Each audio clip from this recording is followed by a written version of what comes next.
Chị đồng bóng xôm cột chung yếu xô là cột kèn chân thế đã chỉ là cột tê một chiếc ca vi đồng lạiในการศึกษาในสลากรุกษาในวิกฤตการณ์คาตะแก้วในขยมชมูโปสเรแก้วมองปิดแนงออีได้ไงนี้ในขยมมองเทอร์วิดีโอบทสายเตะตองตะนังเมเรียนตีแปรมต่อเตะตองตะนังจำนวนการวิดำไหลตามดำหนักเด็กไอเตเลอร์การวิดำไหลบิ่งจับจังចំណុចនេះយើងនឹងនិយាយអំពី3ចំណុចធំៗគឺទី1តកតងទៅនឹងប្រភេទនៃការវិតម្លៃតាមដំណាក់ដោយផ្អែកទៅលើការវិតម្លៃបញ្ចប់ទី2គឺការផ្ដល់មតិត្រឡប់ទី3ការកែលម្អការបង្រៀនចឹងចំណុចទី1គឺការវិតម្លៃតាមដំណាក់ដោយផ្អែកទៅលើការវិតម្លៃបញ្ចប់អញ្ចឹងការវិតម្លៃតាមដំណាក់ដោយផ្អែកទៅលើការវិតម្លៃបញ្ចប់វាមានប្រភេទជាច្រើនដូចជាមុនពេលវាតម្លៃតែការបង្កើតជាលំហាត់ឬក៏បរិតេស្តហើយកិច្ចការផ្ទះតកតងសំណួរខ្លីៗនឹងតេស្តកិច្ចការនៅក្នុងថ្នាក់មតិកែលម្អគំរូការប្រឡងចុងឆ្នាំឬក៏ប្រឡងឆមាសនិងឧបករណ៍ digital ហើយចំណែកឯព័ត៌មានត្រឡប់មានដូចជាប្រភេទព័ត៌មានត្រឡប់របៀបនៃការបែងចែកការចែកចាយការសន្មតជាមុនគិតពីពេលវេលាការឆ្លើយតបរបស់សិស្សចំណែកការកែលម្អការបង្រៀនមានដូចជាការសិក្សាប្រកបដោយសមត្ថភាពការឆ្លើយតបដោយមានអន្តរាគមន៍ការបង្រៀនដើម្បីឆ្លើយតបភាពខុសគ្នារបស់សិស្សវឌ្ឍនភាពការសិក្សារបស់សិស្សនិងគំរូការបង្រៀនសារចុះសារឡើងច្រើនដងអញ្ចឹងយើងនឹងលំអិតតទៅនឹងចំណុចទូទៅទី1គឺប្រភេទនៃការវិតម្លៃតាមដំណាក់ដែលផ្អែកទៅលើការវិតម្លៃបញ្ចប់ដែលចំណុចកយើងតកតងទៅនឹងគឺយើងនិយាយលំហាត់ដែលមានរចនាសម្ព័ន្ធ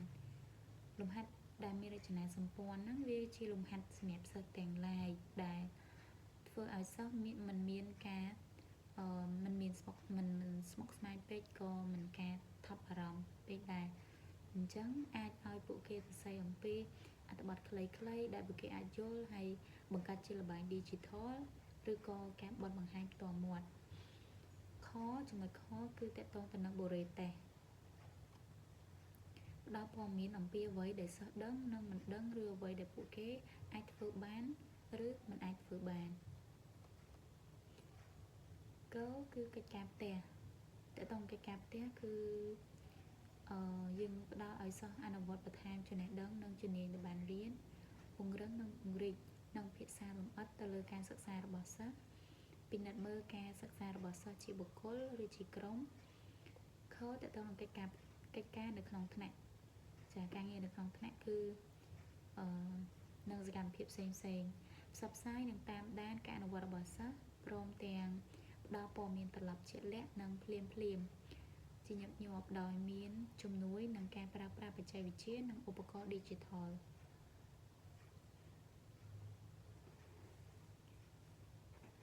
គឺសំណួរខ្លីៗនិងតេស្តសម្អាងទៅលើឯកសារដែលបានរៀនរួចជូនដំណឹងពីការអនុវត្តចំណេះដឹងនិងមុខអំណាចនៅក្នុងពេលបច្ចុប្បន្នរបស់សិស្សលទ្ធផលនៃសំណួរខ្លីៗនិងសំណួរតេស្តប្រើសម្រាប់ព័ត៌មានត្រឡប់ដល់សិស្សនិងការកែលម្អការបង្រៀនការវិតម្លៃរួមគ្នាការវិតម្លៃរួមគ្នានេះគឺគេរៀបចំការវិតម្លៃជាមួយគ្រូដែលគ្រូដើរតួជាសហការីហើយការវិតម្លៃគឺសិស្សទាំងអស់រួមគ្នាគឺការវិតម្លៃវឌ្ឍនភាពរបស់សិស្សដែលយើងអាចចងក្រងជាឯកសារនៅអ្វីៗដែលសិស្សបានរៀនកន្លងមកនៅក្នុងពេលណាមួយហើយតេស្តវាស់វិនភាពរបស់សិស្សមួយចំណុចទី2ធំគឺយើងនឹងនិយាយអំពីការផ្ដល់មតិត្រឡប់ដែលជាភាសាអង់គ្លេសគឺ feedback ចាអញ្ចឹងធម្មជាតិនៃការផ្ដល់មតិត្រឡប់វាបែងចែកជាកត្តាធំគឺ6គឺទី1តកតងទៅនឹងបរិមាណនៃការផ្ដល់មតិត្រឡប់មធ្យោបាយនៃការផ្ដល់មតិត្រឡប់អ្នកទទួលមតិត្រឡប់ហើយតើការលំបាកនៃកិច្ចការជាឥទ្ធិពលទៅលើការផ្ដល់មតិត្រឡប់យ៉ាងដូចម្ដេច មួយទៀតគឺតកតងទៅនឹងពេលវេលាការផ្ដល់មតិត្រឡប់ហើយចុងក្រោយគឺមតិត្រឡប់ផ្សេងគ្នាទៅដល់សិស្សផ្សេងគ្នាដោយគិតគូរពីសមត្ថភាពកម្រិតថ្នាក់និងមុខវិជ្ជាឯកទេសរបស់សិស្សនីមួយៗអញ្ចឹងជំហាន3ដែលគ្រូដែលអាចជួយឲ្យគ្រូនឹងសន្មត់ទុកពីធម្មជាតិនៃការផ្ដល់មតិត្រឡប់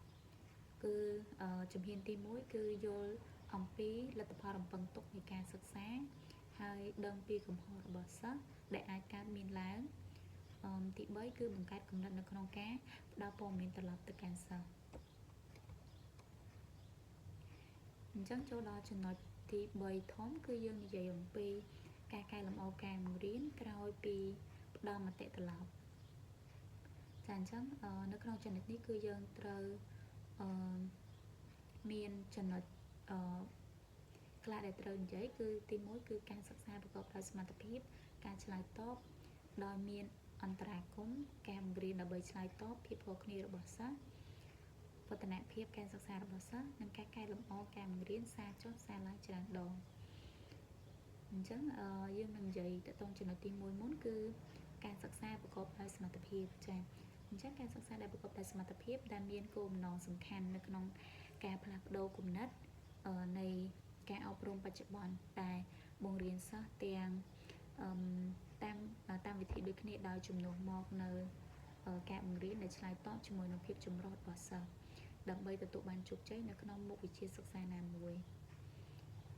ទី2គឺការឆ្លើយតបដោយមានអន្តរាគមន៍ចា៎អញ្ចឹងគឺយើងពិនិត្យតាមដានសិស្សដោយដិតដល់ជាប្រចាំដើម្បីផ្ដល់ការអន្តរាគមន៍តាមបែបការបង្រៀនជាប្រព័ន្ធដែលសមស្របពិនិត្យតាមដានអន្តរាគមន៍ថាតើត្រូវមានការផ្លាស់ប្ដូរឬកែលម្អឬអត់ទី3ការបង្រៀនដើម្បីឆ្លើយតបទៅនឹងភាពខុសគ្នារបស់សិស្សការបង្រៀននិងរៀនដើម្បីឆ្លើយតបទៅនឹង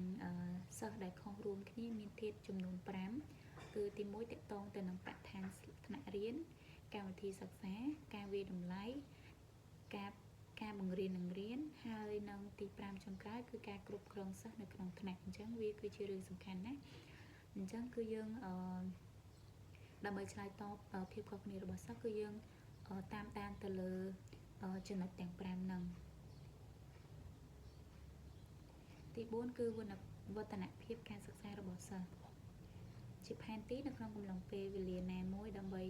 ដឹងពីព័ត៌មានអ្វីខ្លះដែលត្រូវប្រមូលពីការយល់ដឹងរបស់សិស្សនិងឆ្លើយតបជាមួយនឹងការកែលម្អការបង្រៀនដែលចាំបាច់ធ្វើឲ្យគ្រូអាចបង្ស៊ីសកម្មភាពសិក្សាជាមួយគ្នានិងវឌ្ឍនភាពសិក្សារបស់សិស្សដើម្បីដឹងពីលក្ខណៈវិនិច្ឆ័យសម្រាប់ការ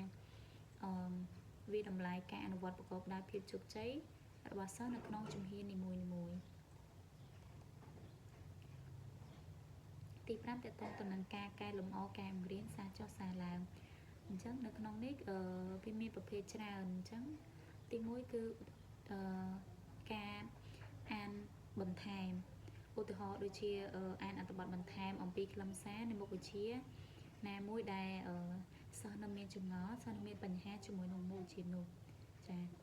មួយទៀតគឺការបង្រៀនជាបុគ្គលមានថាធ្វើការជាមួយសិស្សម្នាក់ៗដើម្បីរកឧទាហរណ៍បន្ថែមដែលទាក់ទងទៅនឹងខ្លឹមសារមេរៀននោះដែលបានរៀនរួចចា៎យើងអាចបង្កើតជាការងារទៅដល់ក្រុមតូច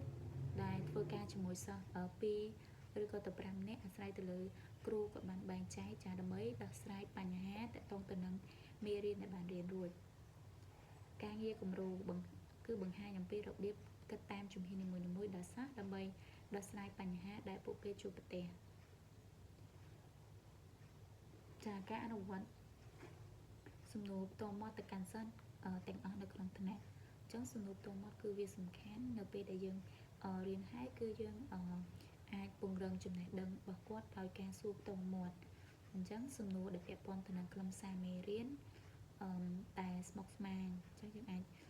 ឧស្សាហ៍សួរគាត់ម្ដងហើយម្ដងទៀតការបញ្យល់ឡើងវិញមានន័យថាការផ្ដល់ការបញ្យល់បែបផ្សេងទៀតដើម្បីប្រើពាក្យផ្សេងដើម្បីផ្ដល់ចំណេះដឹងទៅកាន់សិស្សព្រោះ សិស្សខ្លះហ្នឹងគឺយើងអាចមានលក្ខណៈខុសគ្នាសិស្សខ្លះគាត់អាចពេលយើងប្រើពាក្យហ្នឹងទៅគាត់អាចយល់សិស្សផ្សេងគឺគាត់អត់យល់ទេអញ្ចឹងយើងអាចប្រើជាពាក្យន័យផ្សេងដើម្បីព្យាយាមបញ្យល់គាត់ឲ្យកាន់តែយល់ចាអញ្ចឹងចំណុចនេះនាងខ្ញុំធ្វើការបកស្រាយខ្លឹមសារបានតែប៉ុណ្នេះសូមអរគុណសូមជម្រាបលាលោកគ្រូ